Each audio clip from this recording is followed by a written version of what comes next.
Welcome to Impacting Jamaica, where we shine the spotlight on the many but often ignored positive happenings, activities, projects, and investments at every level across every sector to inspire, motivate, and excite people everywhere. Impacting Jamaica is powered by the Philip and Christine Gore Family Foundation. In this edition of Impacting Jamaica, veteran educator Esther Tyson reminds us that teachers are a beacon of hope for our children. A former vice principal and principal of a few notable schools in Jamaica and a sought-after education consultant, Mrs. Tyson believes children need more playtime away from their tablets and other devices in order to do well academically. Join me for an insightful conversation with Esther Tyson on Impacting Jamaica. My name is Shelley Ann Harris. Hello, Mrs. Tyson. Welcome to Impacting Jamaica. Thank you for having me, Shelley Ann. It's my pleasure. Awesome. Now, I know you, most of Jamaica knows you as a well-respected and beloved educator, administrator, teacher. What would you say over the course of your career are 2 or 3 of the biggest lessons you have yourself learned about the importance of education to Jamaica's development? But that's a big, very wide issue. Well, but I would say that one of the things I've realized is that given the state of our country in terms of the issue with dysfunctional families, poor parenting in many areas, that I have realized that the school is a place where students find hope. And I have said many times to teachers that you are the hope of Jamaica. Because for many of the children, if they find one teacher who believes in them, it makes a difference. I've seen it over and over. So that is the thing, that the teachers play a significant role in shaping lives.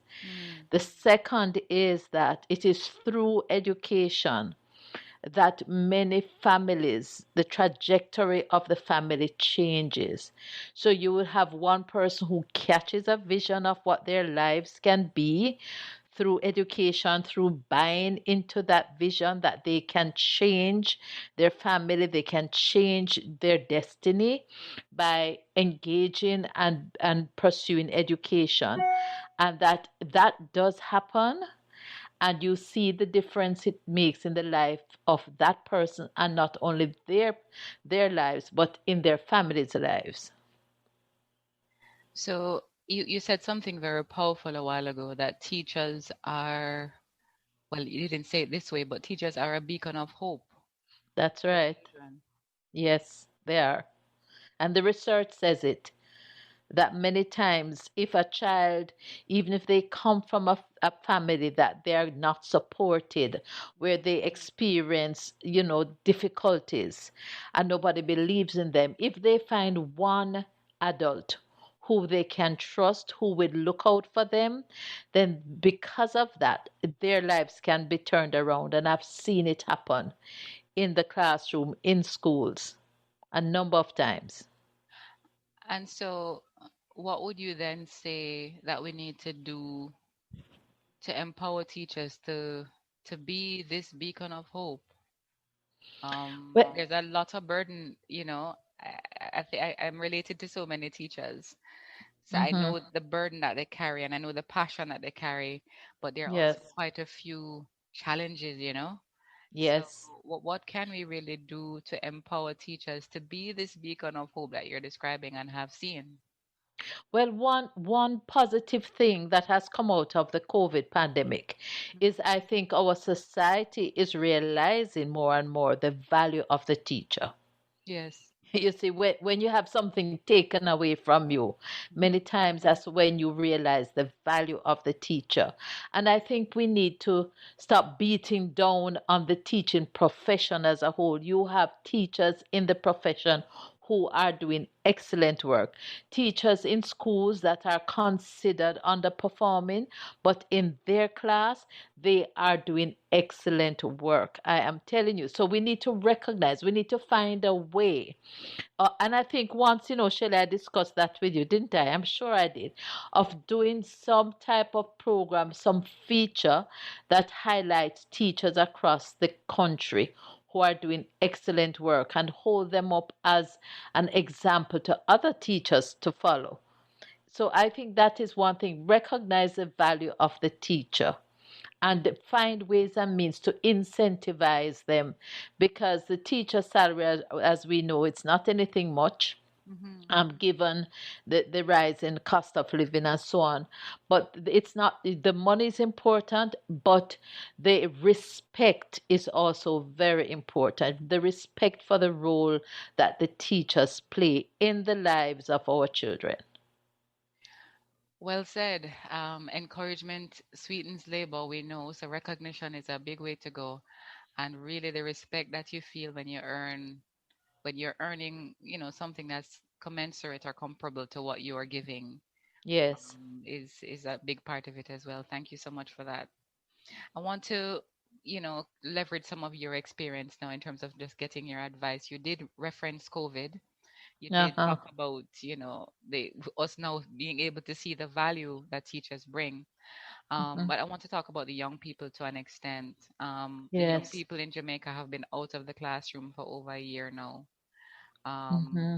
they have not been able to socialize in the way that they would look forward to socializing. Yes. Some of our Uh-huh. grade 7 students would not have experienced what high school actually really feels like. That's right. So many things, what is your advice to them as a teacher, as a parent?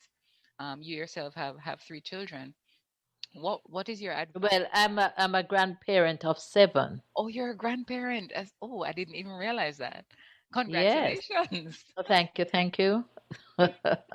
So you know then you have a community around you of young Yes, people yes, I who do. are I do. affected by COVID, and I gather that some of your children live in Jamaica and some live elsewhere. So Right. then, what is your advice to them as, we look Well, back at and the I and I and I also am involved in a project with a high school. So I have to interface with the students and teachers online. So I've been just seeing some of the outcomes of this situation. Um, One is to recognize that we can't control what happens historically. We did not have any choice at all in COVID-19 being here. So we have been thrust into this situation and we have had to adapt to it in a way that for some it works, for some it doesn't work. So I think one is to accept that we are in this unprecedented situation. When you think historically, in the past, talk about the Spanish flu and what happened, and there are times, and even now, you think about countries where children are affected by wars. They lose family members, their lives are turned upside down, and somehow they must cope. And so, as a country, and this is not just even Jamaica, this is a worldwide situation. We have to help, adults have to help our children to find a way to manage. They miss their friends, they miss the socialization, so they can't socialize at school. But some them there might be other ways that their parents can help them to socialize. One is the parent themselves, probably to have small family gatherings, not big. Of course, we have the guidelines, but probably just to arrange for the young ones play dates with families that are in your bubble. You have a bubble of people you relate to, and you know that in terms of their habits at home, what happens in terms of maintaining the protocols and all of that. So it is possible that that can happen. You have a very safe bubble. You could arrange for the children to have interaction. In that bubble also. as parents, we have a greater responsibility. We have to find ways to help the little ones. So if you never had a family night before in your family activities, then find a way to create one Yes. where you can play together with the children as a family. I know the days you're under a lot of pressure because you yourself have to be online and working and monitoring the children in school and all of this. But the point is, we have a responsibility to them. So find ways to socialize with them in ways that you probably never did before to help them to just to understand social interaction. Mm-hmm. We are in danger of having the children just interacting with the tablet or the computer, you know. I mean, seriously, that is not healthy. So Yeah. that we have to find some other ways where we have human interactions. Important.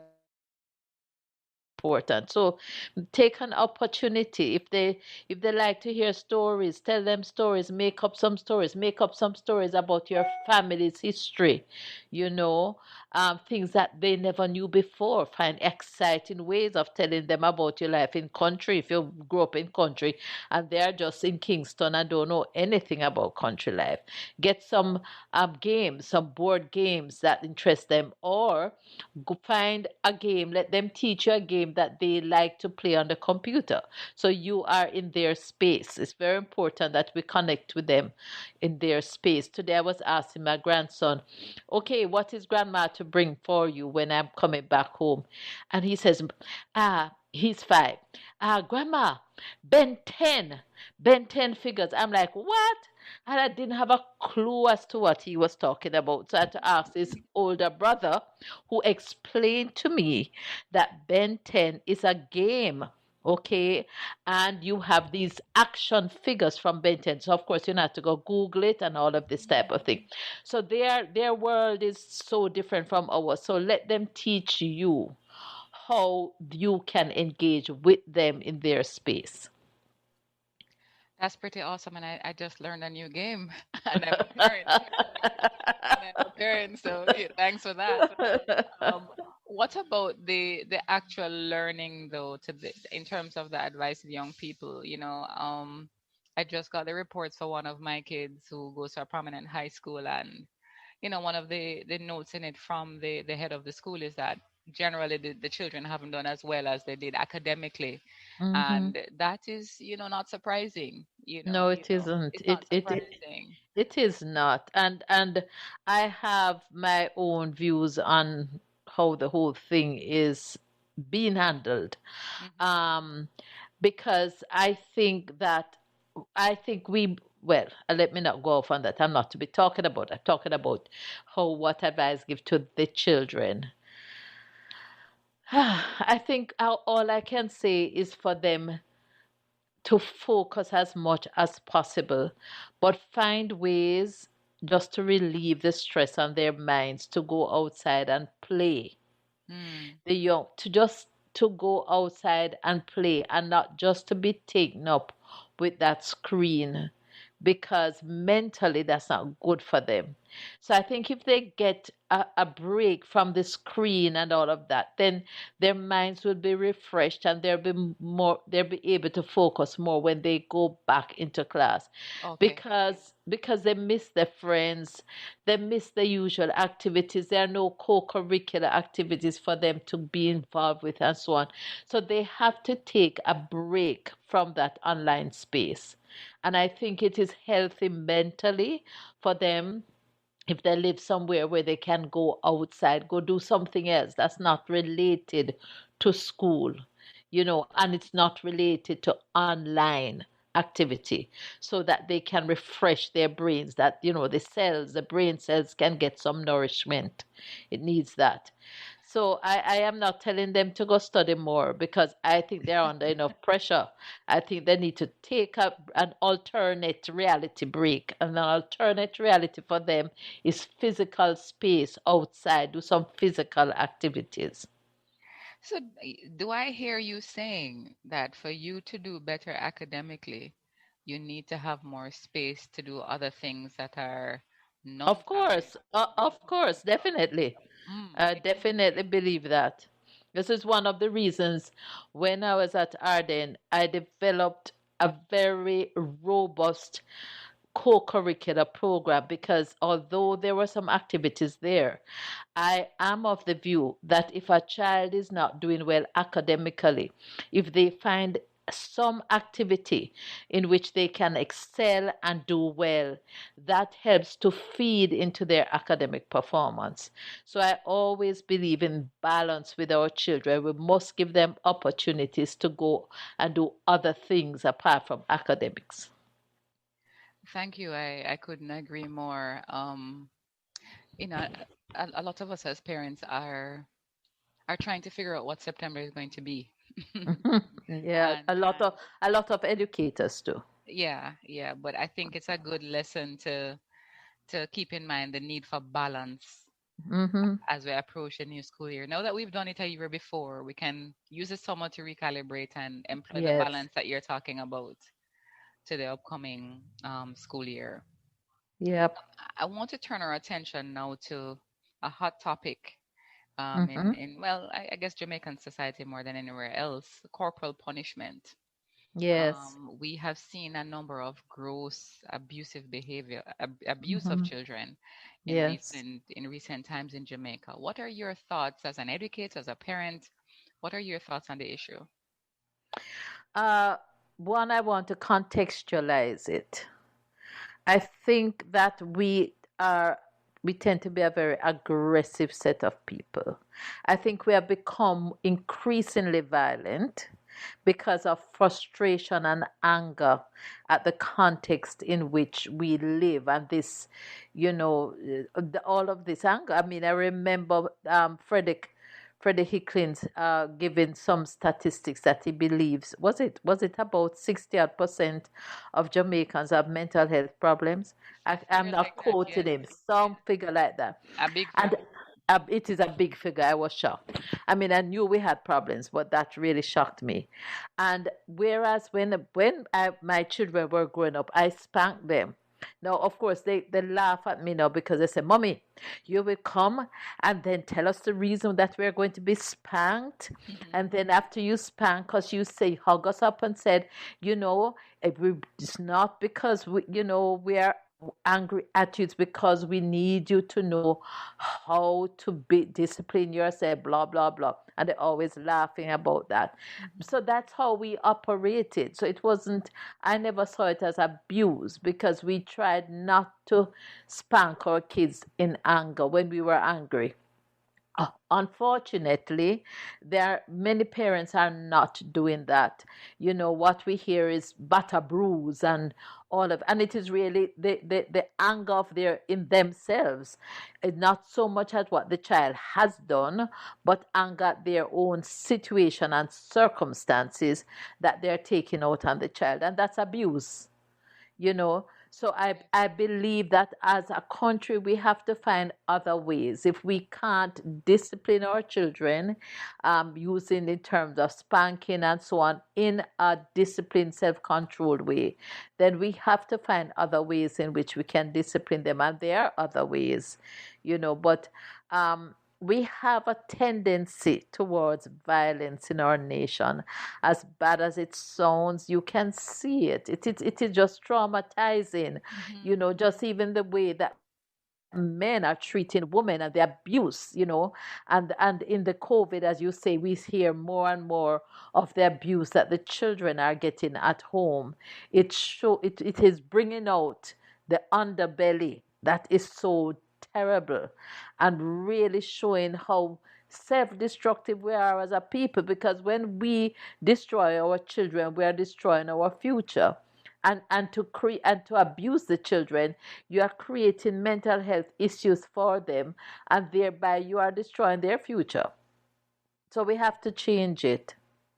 So if I'm hearing you correctly, there is a place for discipline in terms of spanking, but there's also a vast difference in terms of some of what we've seen in recent times, That's where the correct. spanking is coming from a place of frustration and violence rather Yes. than discipline.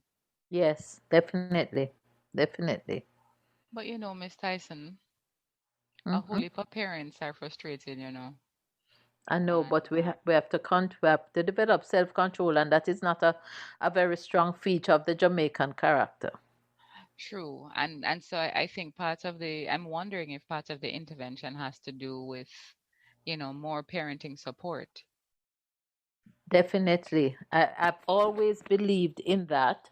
I mean, the Transformation in Education 2004 report Hmm. recommended that a national parenting commission support be developed, and there is one, but it's not resourced to do as much as is needed in the country. When as principal at Arden, one of the things that we developed was that parenting support. So if we, for instance, found that there was a class that we have a group of students who were really acting up, we called the parents in. We put in parenting sessions. I had what my teacher that I put in responsible for the development of such programs and human resource development was Joan Davis Williams. And what we would do either on a Saturday or early in the morning before school begins, we'd have parenting sessions. You have a series of them to address the issues that we were facing. And what I found many times is that the parents were so grateful because many of them did not know how to handle the issues that they were being presented with. And so I also believe that schools should be a place where parents can get help because many of them really do not know how to manage their children. You're describing a holistic view in terms of education, Oh, and yes. it seems to be, really very directly connected to the growth of the country, the real development of Jamaica. And you've Yes. been doing this, I think, for over 2 decades now. You can give me the number again? From the 70s. I don't From this remember how many years that from the 70s. That's a while. is. Before we get into the last part of our interview, I want to ask you where the passion for this field came from, because when you talk about education, the parents, the children, you speak about it honestly with a lot of vulnerability, but also, it would be good to understand where that passion came from. So, those who are listening who may have an interest in education could glean something from it. Where did that I, passion? when I saw that question, I thought about it. As a little girl, I loved to read. I mean, reading was my world. I would hide away in some corner, whatever I got to read, I would be reading. My sisters were very annoyed because Mama would send me to go tidy a room, and I find a book, and I would be sitting down and reading that book. But and I think it is that love of reading because through reading I discovered a whole new world, something that I was not exposed to as a little girl growing up in Chapelton. I found out so many things about other countries and life and all of this that it helped to develop my curiosity about life. And I think it is that love of reading that stimulated my interest in becoming a teacher because I've always wanted to be a teacher Hmm. and a teacher of English. Yes, yes, yes. That was my first encounter with you as a teacher of English. Yes, And so it reminds us that really what you expose your children to is part of how they develop their interests in their yes, long-term interest in life. definitely, definitely so. All right. Well, I want to end our discussion by asking you to share three cool things about Jamaica. Your favorite spot and why, your favorite person and why, and your favorite food and why. Well, I have many favorite spots, but let Hmm. me tell you that I love the Blue Mountains. Hmm. I love the mountains even when I was a principal and I needed just to get a break. I would go to a little place in the mountains for the weekend and just spend time talking to God and just meditating. And I still do that when I have a chance. I have a very good friend who has a house up in the Blue Mountains, and he would allow me to go up there for some days, and that really The last time I went, I said to the Lord, Lord, I need you to lead me beside still waters and to restore my soul. And that's what happens when I go to the mountains. I just sit down, I look on God's creation, and I meditate and I hear Him. It And sounds that divine. restores my soul. Oh, yes. Yes, it sounds divine. Yes. Yes. Yes. And so the next question then is your favorite person and why? Oh, that's my father, Okay, tell us why. my daddy. He's not alive, but he and more when I realize and I see Christian leaders who are just falling, you're not ending well. And I look back at his life and realize how much I learned from him by watching his life, by watching how he interacted with people. And I've not heard any story about him fathering some children in some place that we don't know about him deceiving anybody, stealing from people. My father was a pastor in the Church of God, and he pastored 10 churches. Why? Because he was somebody who planted churches. That's how he was. So he had all these churches over Northern Clarendon. But what he did was that he trained others to, as a team, to lead those churches. So I always tell people, I learned leadership from my father because he was one who could recognize potential in someone, and he would put them in places to help them to develop that potential, and he knew how to share power, which is something that I learned from him. So, as a principal, the same principle, recognize what persons have, their potentials. You must be able to see the potential in that person and allow them to grow, help them to shape them, give them the framework within which to operate and allow them to grow. And thereby, whatever institution, organization that you're involved with will grow so much more than if you hold on to power yourself and don't know how to help others to develop and grow. I really admired and still admire my father. That's such a powerful sentiment to share. And I really do hope that all the fathers who are listening understand the impact of their life on their children. Hmm. Thank you for sharing that. And so our Of final course. our final questioner is about food. Well, Your I mean, favorite of food course, and why? it's Jamaican food. I love seafood. Hmm. And yes, so I mean, I am in the U.S. visiting family, and my brother-in-law and his wife took me down to Annapolis in Maryland. It is, and they Okay. said, "Okay, what do you want for lunch?" I said, "Seafood." So they took me, Nice. and I had a most delightful seafood. But in Jamaica, I love my escovitch fish with Yes. steam or Tell Chef. fried bami. Yes, or I go to Yes. Gloria's with Yes. my Yes. friends, and yes, so I quite enjoy that. Always a hit if it's done well. Yes. If it's done well, it's a good point to add to that. Mrs. Yeah, Tyson, it has been a pleasure to sit with you for the last 30 minutes to talk about education, especially now when we have a little bit of break, but soon we're going to get into the gear of preparing for back to school. And indeed, we really do value all the contribution you have made to education in Jamaica and are happy that you're able to share your insights with us for Impacting Jamaica. Thank you for joining me. thanks for having me, Shelly Ann. All the best. Impacting Jamaica is powered by the Philip and Christine Gore Family Foundation. If you or anyone you know is involved with projects and activities that excite, motivate, and encourage, send us an email at impactingjamaica@gmail.com. We would love to hear from you. Do join us again for another in the series on Google Podcast, Audible, Spotify, Podcast Addict, and Stitcher. You can also visit us at impactingjamaica.com.